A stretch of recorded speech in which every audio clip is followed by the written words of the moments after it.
मोदी सरकार की cabinet meeting में बड़ा फैसला। राष्ट्रीय गोकुल मिशन के तहत दूध का उत्पादन बढ़ाने के लिए 3400 करोड़ रुपए की मंजूरी। देश में डेयरी डेवलपमेंट के लिए 2790 करोड़ रुपए की मंजूरी। असम में brown field ammonia urea complex के निर्माण के लिए 10,601 करोड़ रुपए का अप्रूवल। चंडीगढ़ में किसान नेताओं और सरकार की बैठक। मीटिंग के बाद कृषि मंत्री शिवराज सिंह चौहान बोले, बहुत सकारात्मक चर्चा हुई। अगली बैठक 4 मई को होगी। पंजाब के मंत्री हरपाल सिंह चीमा भी बैठक में शामिल। बाहर आकर बोले, बहुत अच्छे माहौल में बातचीत हुई। एमएसपी पर कानूनी गारंटी चाहने वाले सभी हितधारकों से बात होगी। हिरासत में लिए गए किसान नेता सरवन सिंह पंडेर और जगजीत सिंह डल्लेवाल कृषि मंत्री शिवराज सिंह चौहान की मीटिंग से लौटते वक्त पंजाब पुलिस ने डिटेन किया। कई और किसान नेताओं को भी पंजाब पुलिस ने हिरासत में लिया। चंडीगढ़ के पास जीरकपुर में डिटेन किए गए सभी किसान नेता। राज्यसभा में गृह राज्य मंत्री नित्यानंद राय का बयान, मोदी सरकार की आतंकवाद के प्रति जीरो टॉलरेंस की नीति। सरकार आतंकवाद को खत्म करने के लिए सभी कदम उठा रही है। गृह राज्य मंत्री ने कहा, आतंकवादी गतिविधियों में 71% की कमी आई। पहले आतंकवादियों का महिमा मंडन होता था, लेकिन अब आतंकवादी या तो जेल जाएंगे या जहन्नुम। गाजा के तहत भारत ने जताई चिंता। गाजा के लोगों के लिए मानवीय मदद की अपील। सभी बंधकों की रिहाई का महत्वपूर्ण बताया। नागपुर हिंसा को लेकर के मुख्यमंत्री देवेंद्र फडणवीस का बड़ा बयान। विधानसभा में बोले, जिन्होंने दंगा किया है उन्हें कब्र से भी बाहर निकाल करके सजा देंगे। फडणवीस बोले, कुछ लोगों ने जानबूझ करके ये सब किया। चादर पर न कोई आयत लिखी हुई थी और न ही जलाई गई थी। जो चादर जली उसमें कोई आयत नहीं थी। नागपुर हिंसा का मास्टरमाइंड फहीम शमीन खान गिरफ्तार। फहीम पर हिंसा के लिए भीड़ इकट्ठा करने का आरोप। दंगा भड़काने के मकसद से फहीम ने थाने के बाहर जुटाई थी भीड़। हिंसा के लिए सैकड़ों लोगों को बुलाया था। नागपुर पुलिस के खिलाफ नारेबाजी भी की। माइनॉरिटी डेमोक्रेटिक पार्टी के नागपुर अध्यक्ष हैं फहीम शमीन खान। 2024 में नितिन गडकरी के खिलाफ नागपुर से लड़ा था लोकसभा का चुनाव।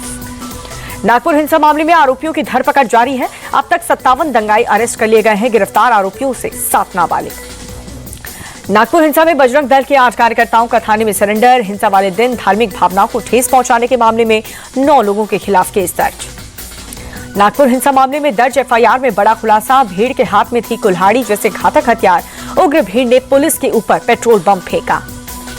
नागपुर हिंसा को लेकर के आदित्य ठाकरे का फडणवीस सरकार पर हमला। बोले, दुख की बात यह है कि कानून व्यवस्था पुलिस के हाथ में नहीं है। मुख्यमंत्री के पास का गृह विभाग पूरी तरह विफल। आदित्य ठाकरे बोले, औरंगजेब पर आरएसएस की कही बात का स्वागत। बीजेपी के नेताओं को ये बात बता और समझा दे आरएसएस। औरंगजेब के नाम पर खबरों को छिपाने की कोशिश कर रही है बीजेपी। संभल के सपा सांसद जियाउर रहमान बर्क की मुश्किलें बढ़ी। बगैर नक्शा पास कराए मकान बनाने के मामले में आरोप तय। सांसद बर्क के घर पर चल सकता है बुलडोजर। एसडीएम के नोटिस पर कोर्ट में डॉक्यूमेंट पेश नहीं कर पाए सपा सांसद। 22 मार्च के बाद कार्रवाई हुई।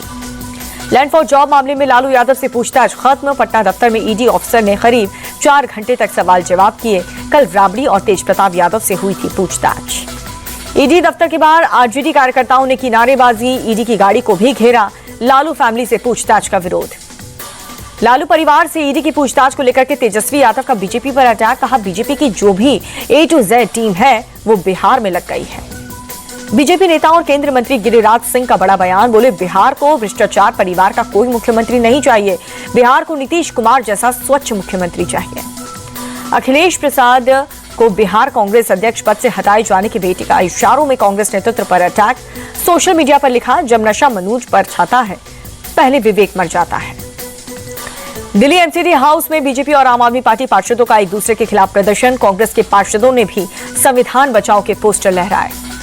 नई मुश्किल में दिल्ली के पूर्व मंत्री और सीनियर आम आदमी पार्टी नेता Satyendra Jain. Anti corruption bureau ने दर्ज की एक और एफआईआर। 7 करोड़ रुपए की रिश्वत लेने के मामले में सत्येंद्र जैन पर एफआईआर।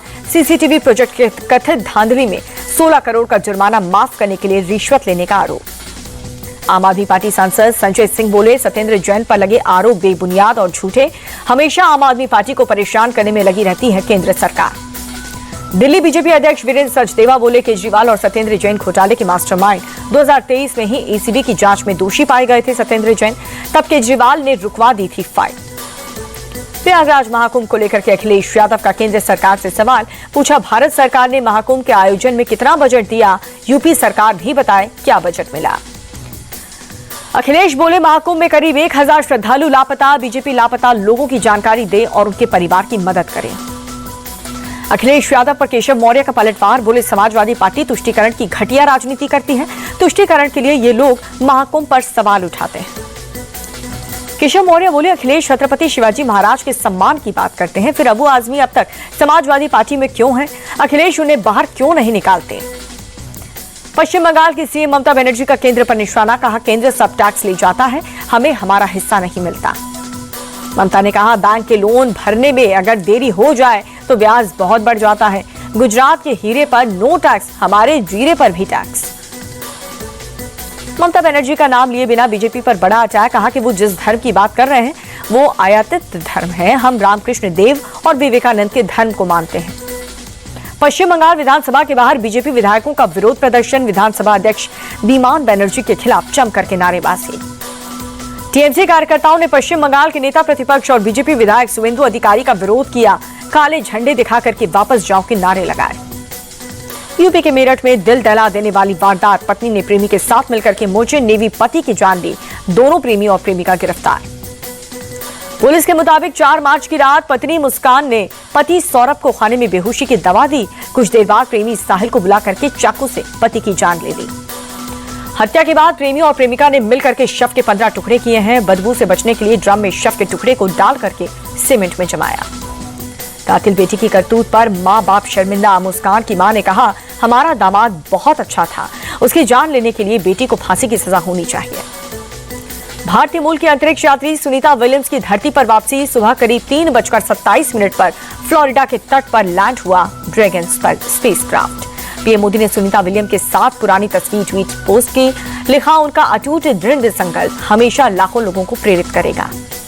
तेजी के साथ बंद हुआ शेयर बाजार, सेंसेक्स 147 अंक चढ़ करके 75,449 पर बंद हुआ और अमेरिकी डॉलर के मुकाबले 12 पैसे मजबूत हुआ। रुपया 86 रुपए 44 पैसे पर हुआ बंद।